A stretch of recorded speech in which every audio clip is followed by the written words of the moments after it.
ನನಗೆ ಈಗ 25 ವರ್ಷ.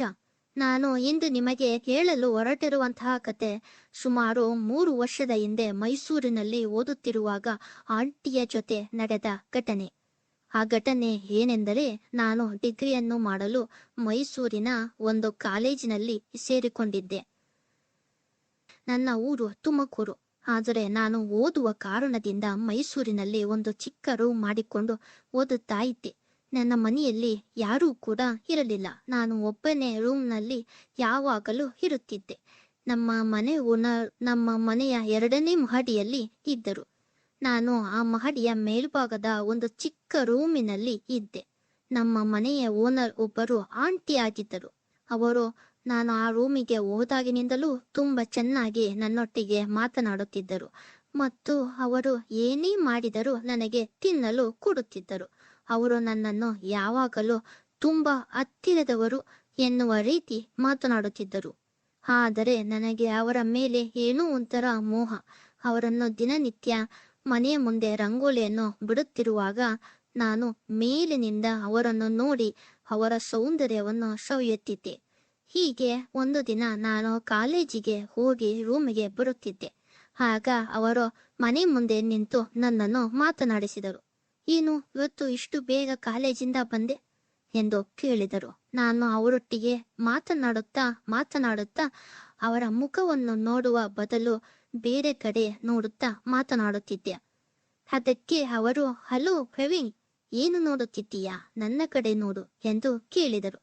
ನಾನು ಆಗ ಒಂದು ಕ್ಷಣ ಅದರಿಂದ ಆಚೆ ಬಂದು ಅವರೊಟ್ಟಿಗೆ ಮಾತನಾಡಿ ರೂಮಿಗೆ ಹೋದೆ. ನಾನು ರೂಮಿನ ಆಚೆ ಕುಳಿತುಕೊಂಡಿದ್ದಾಗ ಅವರು ಬಟ್ಟೆಯನ್ನು ಒಣಗಿ ಹಾಕಲು ಎಂದು ಮೇಲೆ ಬಂದರು. ಅವರು ಬಟ್ಟೆಯನ್ನು ಕೆಳಗೆ ಇರುವ ಡಬ್ಬಿನಿಂದ ಮೇಲಿನ ಹಗ್ಗಕ್ಕೆ ಹಾಕಲು ಬಗ್ಗಿ ಎದ್ದೇಳುವಾಗ ಅವರ ಸೌಂದರ್ಯ ಎಲ್ಲ ನನಗೆ ಕಾಕಿತ್ತು. ಆ ಸೌಂದರ್ಯವನ್ನು ನಾನು ನೋಡಿ ಸವಿಯುತ್ತಾ ಇದ್ದೆ. ನಾನು ಮೈ ಮರೆತು ಅವರ ಸೌಂದರ್ಯವನ್ನು ಸವಿಯುತ್ತಿರುವಾಗ ಅವರು ತಟ್ಟನೆ ನನ್ನ ಕಡೆ ನೋಡಿದರು. ನನಗೆ ಭಯವಾಗಿ ಮನೆಯ ಒಳಗೆ ಓಡಿ ಹೋದೆ. ಅದಾದ ಮೇಲೆ ಮಾರನೇ ದಿವಸ ದಿನನಿತ್ಯ ಅವರು ರಂಗೋಲಿ ಬಿಡುವ ಹಾಗೆ ಕೆಳಗೆ ರಂಗೋಲಿಯನ್ನು ಬಿಡುತ್ತಿದ್ದರು. ನಾನು ಬೇಕು ಎಂದೇ ಸುಮ್ಮನೆ ಕೆಳಗೆ ಹೋಗಿ ನಿಂತುಕೊಂಡಿದ್ದೆ. ಅವರು ರಂಗೋಲಿ ಬಿಡುತ್ತಿರುವಾಗ ಅವರ ಸೌಂದರ್ಯವನ್ನು ಸವಿಯುತ್ತಿದ್ದೆ. ಆಗ ಅವರು ನನ್ನ ಕಡೆ ನೋಡಿ, ಯಾಕೋ ಪ್ರವೀಣ್, ಇಲ್ಲಿ ನಿಂತಿದ್ದೀಯಾ ಎಂದು ಕೇಳಿದರು. ಅದಕ್ಕೆ ನಾನು ಏನಿಲ್ಲ, ಸುಮ್ಮನೆ ನಿಂತುಕೊಂಡಿದ್ದೆ ಎಂದು ಹೇಳಿ ನಾನು ನನ್ನ ಮನೆಗೆ ಹೋದೆ. ಒಂದು ದಿನ ಭಾನುವಾರ ನನ್ನ ಕಾಲೇಜಿಗೆ ರಜಾ ಇತ್ತು. ಆಗ ಓನರ್ ಆಂಟಿ ನನ್ನ ರೂಮಿಗೆ ಬಂದು ಬಾಗಿಲು ತಟ್ಟಿ, 1-2 ನಿಮಿಷ ನನ್ನ ಮನೆಗೆ ಬಾರೋ, ಅಲ್ಲಿ ಒಂದು ಬಲ್ಬ್ ಹೋಗಿದೆ, ಅದರ ಬದಲು ಹೊಸ ಬಲ್ಬನ್ನು ಹಾಕಿಕೊಡು ನನಗೆ.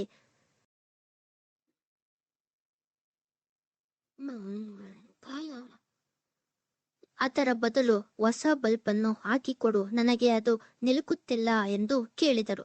ಅದಕ್ಕೆ ನಾನು ಸರಿ ಆಯ್ತು ಎಂದು ಅವರ ಮನೆಗೆ ಹೋದೆ. ಅಲ್ಲಿ ಹೋಗಿ ನೋಡಿದರೆ ಆ ಬಲ್ಬ್ ನನಗಿಂತ 2 ಪಟ್ಟು ಎತ್ತರದಲ್ಲಿ ಇತ್ತು. ಆಗ ಅವರ ಮನೆಯಲ್ಲಿಯೇ ಇದ್ದ ಒಂದು ಕುರ್ಚಿಯನ್ನು ತೆಗೆದುಕೊಂಡು ಅದರ ಮೇಲೆ ಹತ್ತಿ ನಿಂತುಕೊಂಡು, ಆದರೆ ಅದು ಅಲ್ಲಾಡುತ್ತಾ ಇತ್ತು. ಅದಕ್ಕೆ ನಾನು, ಆಂಟಿ, ಸ್ವಲ್ಪ ಚೇರನ್ನು ಗಟ್ಟಿಯಾಗಿ ಹಿಡಿದುಕೊಳ್ಳಿ ಎಂದು ಹೇಳಿದೆ. ಅದಕ್ಕೆ ಅವರು ಸರಿ ಆಯ್ತು ಎಂದು ಚೇರನ್ನು ನಾನು ನಿಂತಿದ್ದ ಮುಂಭಾಗಕ್ಕೆ ಬಂದು ನಿಂತುಕೊಂಡು ಹಿಡಿದುಕೊಂಡರು. ನಾನು ಆ ಬಲ್ಬ್ ಅನ್ನು ತೆಗೆದು ಮತ್ತೊಂದು ಬಲ್ಬ್ ಅನ್ನು ಹಾಕುತ್ತಿರುವಾಗ ನನ್ನ ತಮ್ಮ ಅವರ ಮುಖಕ್ಕೆ ಟಚ್ ಆಗುತ್ತಾ ಇದ್ದಕ್ಕಿದ್ದಂತೆ ಅವನು ನಿಂತುಕೊಂಡನು. ಅದನ್ನು ನೋಡಿದ ಆಂಟಿ ನನ್ನ ತಮ್ಮನನ್ನು ಗಟ್ಟಿಯಾಗಿ ಹಿಡಿದುಕೊಂಡರು. ಅವರು ಅದನ್ನು ಹಿಡಿದುಕೊಂಡ ಕೂಡಲೇ ನನಗೆ ಏನಾಯ್ತು ಎಂದೇ ಗೊತ್ತಾಗಲಿಲ್ಲ. ಒಂದು ಕ್ಷಣ ಅವರ ಮೇಲೆ ಎಗರಿ ಬಿದ್ದೆ.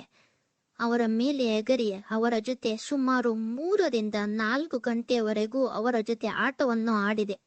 ಆಂಟಿ ಇನ್ನು 19-20 ವರ್ಷದ ಹುಡುಗಿಯ ರೀತಿ ನನಗೆ ಪ್ರತಿಕ್ರಿಯಿಸಿದರು. ಏಕೆಂದರೆ ಅವರ ಆ ಒಂದು ಜೋಶ್ ಆ ರೀತಿ ಇತ್ತು. ಒಂದು ರೌಂಡ್ ಆಟ ಆಡಿದ ಮೇಲೆ ಅವರು ನನಗೆ, ಪ್ರವೀಣ್, ನೀನು ಈ ರೀತಿ ಎಂದು ಗೊತ್ತಿದ್ದರೆ ನೀನು ಬಾಡಿಗೆಗೆ ಬಂದ ಮೊದಲ ದಿನದಿಂದಲೇ ನಿನ್ನೊಟ್ಟಿಗೆ ಆಟವಾಡುತ್ತಿದ್ದೆ ಎಂದು ಹೇಳಿದರು. ಅದಕ್ಕೆ ನಾನು, ಅಯ್ಯೋ ಆಂಟಿ, ಪರವಾಗಿಲ್ಲ, ಇನ್ನು ಮುಂದೆಯಾದರೂ ದಿನನಿತ್ಯ ಇದೇ ರೀತಿ ಆಟ ಆಡೋಣ ಎಂದು ದಿನನಿತ್ಯವೂ ನಾನು ಮತ್ತು ಆಂಟಿ ಇಬ್ಬರು ಸಂಜೆಯ ಸಮಯದಲ್ಲಿ ಅಂಕಲ್ ಬರುವ ಒಳಗೆ 2 ರೌಂಡ್ ಆಟ ಆಡಿ ಮುಗಿಸುತ್ತಿದ್ದೆವು. ಆದರೆ ದಿನ ಕಳೆದ ಹಾಗೆ ನನಗೆ ಆಂಟಿಯ ಜೊತೆ ಆಟ ಆಡುವುದು ತಪ್ಪು ಎಂದು ಅನ್ನಿಸುತ್ತಾ ಇತ್ತು. ಅದರ ಜೊತೆ ನನ್ನ ಓದು ಕೂಡ ಮುಗಿದಿತ್ತು. ಹಾಗಾಗಿ ನಾನು ಈಗ ಬೆಂಗಳೂರಿಗೆ ಬಂದು ನನ್ನ ಪಾಡಿಗೆ ನಾನು ಕೆಲಸದಲ್ಲಿ ತೊಡಗಿದ್ದೇನೆ. ಇದೇ ರೀತಿ ಹೆಚ್ಚಿನ ವಿಡಿಯೋಸ್ಗಳಿಗಾಗಿ ನನ್ನ ಚಾನಲ್ ಅನ್ನು ಸಬ್ಸ್ಕ್ರೈಬ್ ಮಾಡಿ ಮತ್ತು ಬೆಲ್ ಐಕಾನ್ ಅನ್ನು ಕ್ಲಿಕ್ ಮಾಡಿ. ಫಿಗರು ನೋಡಿ ನಾವು ಹುಡುಗಿ ಬಲೆಗೆ ಬೀಳೋದಿಲ್ಲ, ಹಣದ ಹಿಂದೆ ಬಿದ್ದು ನಾವು ಹೆಣವಾಗೋದಿಲ್ಲ. ಏನು ಮಾಡ್ಲಿ ಹೇಳಿ ಬ್ಲಡ್ ಅಲ್ಲಿ